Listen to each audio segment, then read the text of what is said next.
നമസ്കാരം. ഓഫീസ് കഴിഞ്ഞുള്ള മടക്കയാത്രയാണ്. ഇവിടെ നല്ല മഴയാണ്. കാലവർഷം തകർത്തു പെയ്യുകയാണ്.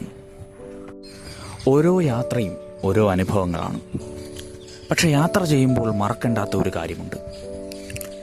വാഹനം എന്ന് പറയുന്നത് ഒരു യന്ത്രമാണ്. നമ്മളെ ഒരു സ്ഥലത്ത് നിന്നും മറ്റൊരു സ്ഥലത്തേക്ക് കൊണ്ടുപോകാനുള്ള ഒരു യന്ത്രം. നമ്മൾ റോഡിലൂടെ ഇങ്ങനെ സഞ്ചരിക്കുമ്പോൾ കാറിലും ബൈക്കിലുമൊക്കെയായി ഭയാനകമായ വേഗതയിൽ സഞ്ചരിക്കുന്ന ആളുകളെ ധാരാളമായി കാണാൻ കഴിയും. അതൊരു മിടുക്കായി ആണ് അവരത് കരുതുന്നത്. സത്യത്തിൽ അതൊരു മിടുക്കാണോ? അമിത വേഗതയിൽ സഞ്ചരിക്കുമ്പോൾ ഒരു നായ കുറുകിയാടിയാൽ അല്ലെങ്കിൽ ബ്രേക്ക് ഒന്ന് കിട്ടാതെ വന്നാൽ, ഒരു അപകടമുണ്ടായാൽ, മരണപ്പെട്ടു പോയാൽ മരിച്ചുപോയി, എന്തു ചെയ്യാൻ സാധിക്കും? പക്ഷേ കഴുത്തിന് താഴോട്ട് സ്വാധീനം നഷ്ടപ്പെട്ട് ആയുഷ്കാലം തളർന്നു കിടക്കേണ്ടി വന്നാലോ?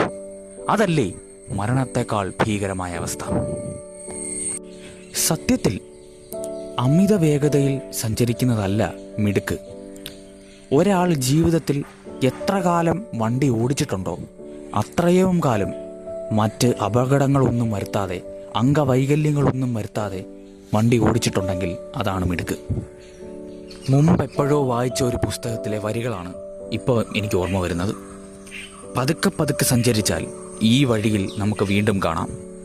വളരെ വേഗത്തിൽ സഞ്ചരിച്ചാൽ നമുക്ക് കർക്കിടക വാവിന് ആലുവ മണപ്പുറത്ത് വെച്ച് കാണാം. ആരോഗ്യകരമായ വേഗതയിൽ വണ്ടി ഓടിക്കുക. അങ്ങനെ ആരോഗ്യകരമായ ഒരു യാത്രാ സംസ്കാരം നമുക്ക് ഉണ്ടാക്കിയെടുക്കാം. യാത്രകളെ പ്രണയിക്കുന്ന എൻ്റെ എല്ലാ സുഹൃത്തുക്കൾക്കും ജീവിതത്തിൽ ഒരുപാട് യാത്രകൾ ചെയ്യാനുള്ള അവസരങ്ങൾ ഉണ്ടാകട്ടെ എന്ന് ഞാൻ പ്രാർത്ഥിക്കുന്നു, ആശംസിക്കുന്നു. ലോകത്തിലെ ഒരുപാട് നല്ല നല്ല അനുഭവങ്ങൾ നിങ്ങളെ കാത്തിരിക്കുന്നു. നന്ദി, നമസ്കാരം.